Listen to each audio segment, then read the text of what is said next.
Fumer dans des endroits publics est un acte presque banal dans la plupart des pays africains, malgré le danger que représente le tabac. Conséquence, le tabagisme se généralise, plombant ainsi l'équilibre socio-sanitaire et économique des populations.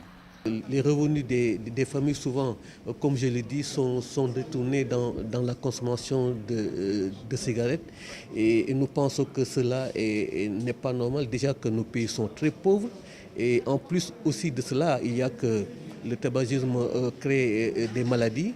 Et souvent, les maladies engendrées par la consommation de cigarettes sont des maladies très graves, comme par exemple le cancer.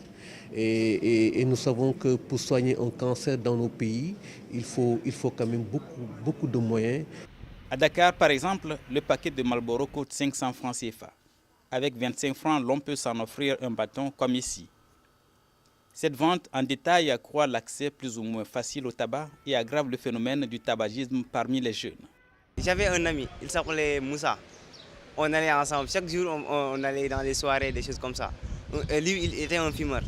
Un jour, comme je suis curieux, il m'a donné le tabac. Le Marlboro, j'ai fumé. Lorsque j'ai fumé, j'ai senti que c'était bon, j'ai continué.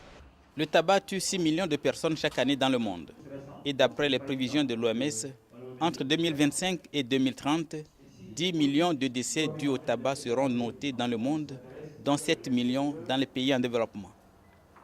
Avec le durcissement des législations dans les pays occidentaux, les compagnies de tabac se replient dans les pays en développement. La CEDEAO, un ensemble de 15 pays ouest-africains, veut aller vers une fiscalité optimale et harmonisée sur les produits du tabac afin de dissuader les consommateurs. C'est du moins la conviction des responsables du CRES, le Consortium pour la recherche économique et sociale. Ce projet vise l'adoption d'une législation qui permet d'augmenter de façon significative et dans la durée le prix du tabac de manière à faire reculer sa consommation. Nous avons élaboré un projet de loi.